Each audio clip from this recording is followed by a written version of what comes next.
সারা দিনের কাজের পর অফিসের চাপ, রাস্তায় ধুলো, শহরের শব্দ, মুখে শরীরে এমনকি মনে জমে থাকে ক্লান্তির ছায়া।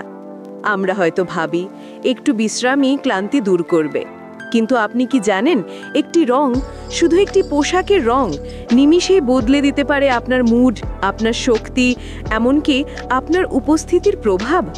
হ্যাঁ, রং শুধু চোখের আনন্দ নয়, রং ছুঁয়ে যায় মনের গভীরেও।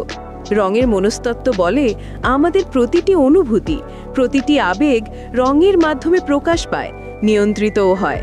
প্রথম রং সাদা, শান্তির প্রতীক, পরিচ্ছন্নতার ছোঁয়া।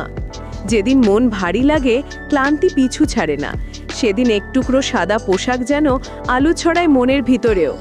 সাদা শুধু ত্বককে উজ্জ্বল দেখায় না, এটি আপনার চারপাশে তৈরি করে প্রশান্তির আভা। দ্বিতীয় রং নীল, আকাশের মতো মুক্ত, সমুদ্রের মতো গভীর। এই রঙের পোশাক মানসিক প্রশান্তি এনে দেয়, হ্রাস করে উত্তেজনা ও মানসিক চাপ।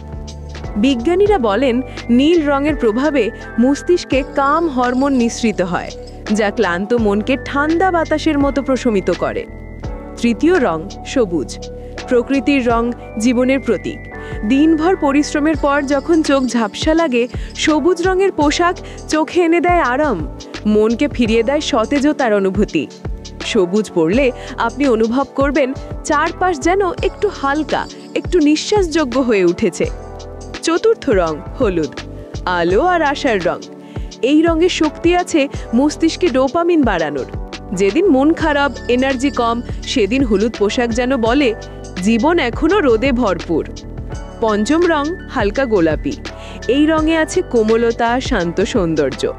হালকা পিঙ্ক পোশাক মানসিক প্রশান্তি আনে, বিশেষ করে নারীদের মধ্যে এটি সৃষ্টি করে এক ধরনের আত্মবিশ্বাস ও শান্তি। গবেষণায় দেখা গেছে পিঙ্ক থেরাপি ব্যবহার করা হয় মনোচিকিৎসায়, রাগ ও মানসিক উত্তেজনা প্রশমনে। ষষ্ঠ রং হালকা ধূসর বা প্যাস্টেল টোন। যারা ভিড় থেকে দূরে থাকতে ভালোবাসেন, শান্ত স্থির এক অস্তিত্ব বজায় রাখতে চান, তাদের জন্য এই রঙই সেরা। এটি ক্লান্ত মনকে ভারী করে না, বরং রাখে সামঞ্জস্যে। উপস্থাপনায় নয়নতারা, বাংলা।